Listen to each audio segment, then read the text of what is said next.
Hi guys, looking forward to seeing you about a week from today, huh? That's pretty cool. Today, Stanley and Julian, I have a book to read to you that has a title kind of like we've been talking about in other videos, um, with English words that sound the same but are spelled different and mean different things. Kind of like ice cream and ice cream. Ah! Anyway, this book today is called Take Care, Good Night. And the word night in this title is an old English term. It's what they used to call their policemen because they didn't really have police back then. So they had some private guys and they called them knights. And they wore their armor and they kept everybody safe. Just like the policemen do today, I guess, because they wear armor and they try to keep everybody safe too. Anyway, Take Care, Good Night is a nice little story. So let's see what it has to say. Let's get the book right here for you. Once there were three little dragons. The dragons lived in a deep, dark cave that was in the king's forest. But the dragons were very happy in their cave.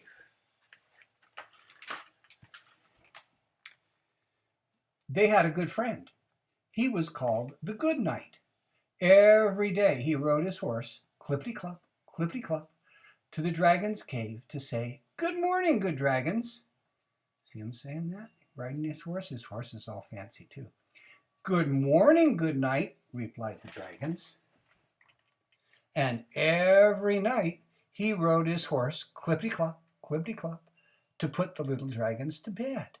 Good night, the dragons said before they went to sleep. The horse was peeking around the doorway, huh? One day, after the good knight had ridden off on his horse, clippity-clop, the little dragons heard a knock on the door.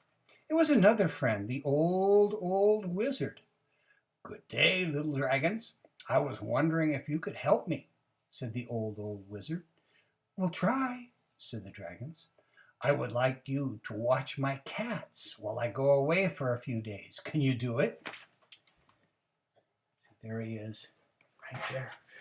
There's Agatha knocking at my door. Hang on, guys.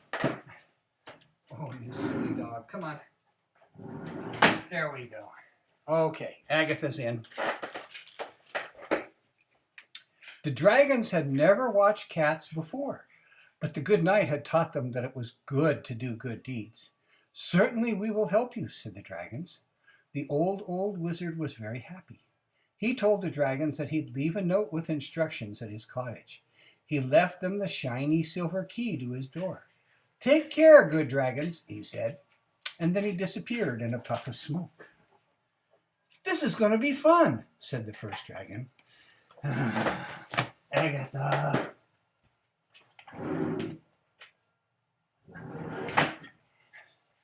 It looks like it's going to be fun, huh? Whoops, here we go. "I can hardly wait," said the second dragon. "Yippee," said the third dragon.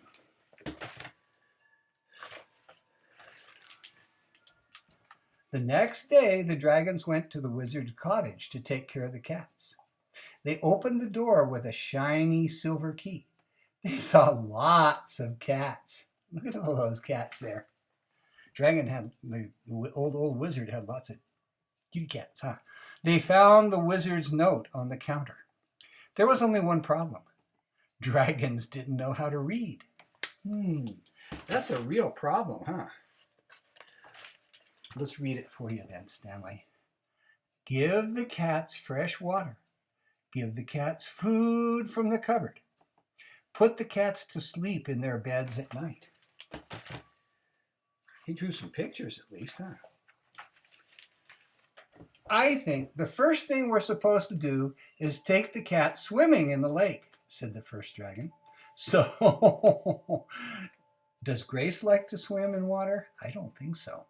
So the dragons gathered up the cats and took them to the lake for a swim. Look at that. Lots of cats in each dragon's wagon. Dragon wagons. And let's get this book over here. Just then, the good knight was riding by on his horse. "Good day, good dragons," said the good knight. "What are you doing?" "We're taking the wizard's cats for a swim," said the dragons. "He told us to."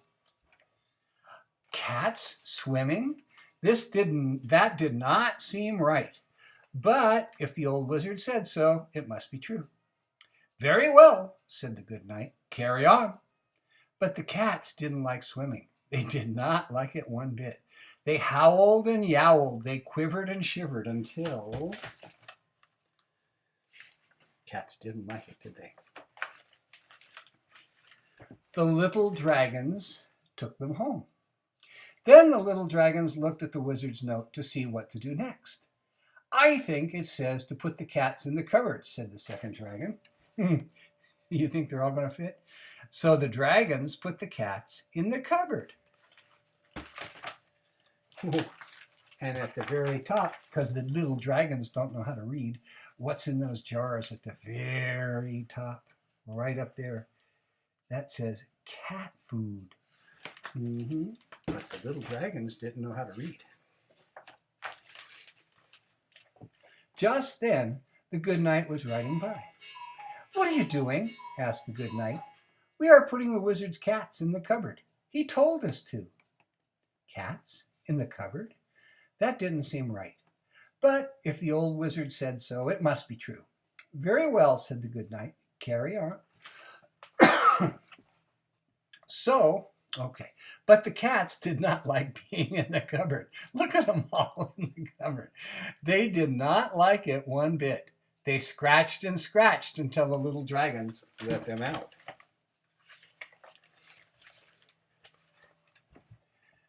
By then, the cats were very thirsty and very hungry, and so were the little dragons. But they looked at the note once more. "I think we're now supposed to take the cats camping," said the third dragon. So the dragons took the cats out camping under the stars. Camping? That sounds like fun. We're going to be kind of doing camping too.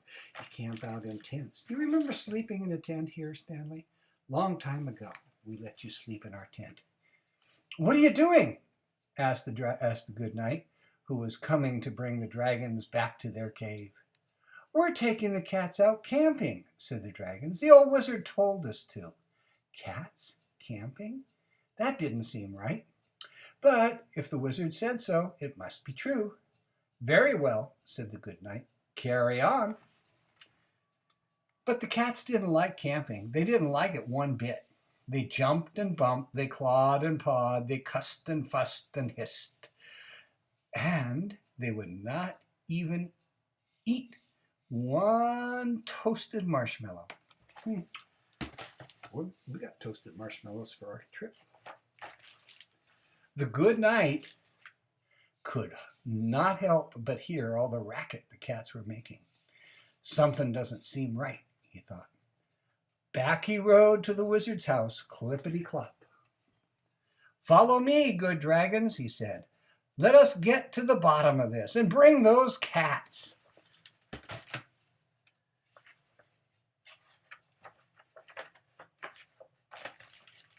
Inside the wizard's house, the good knight found the wizard's note. It did not say to take the cats swimming. It did not say to put the cats in the cupboard or take them camping. "Didn't you read this note?" he asked. The dragons hung their heads, their eyes filled with drippy, droppy tears. "We told him we would take care, but we don't know how to read," they confessed. So the good knight read the note to the dragons.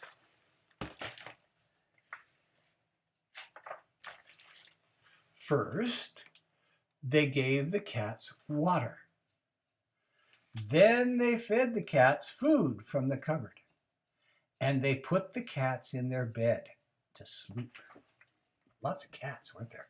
By then, the dragons were very tired themselves. The good knight walked them back to their cave and tucked them in for the night.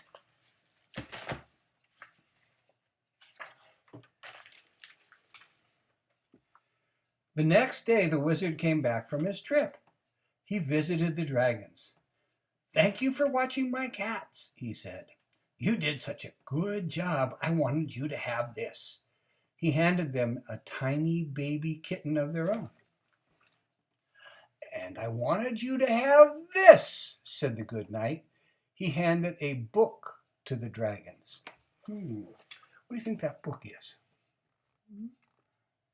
I don't know. Let's turn the page and see. It says ABC on the book. I just couldn't read it on the computer. It was a book about learning how to read. And there we go with a little kitten and take care, good night.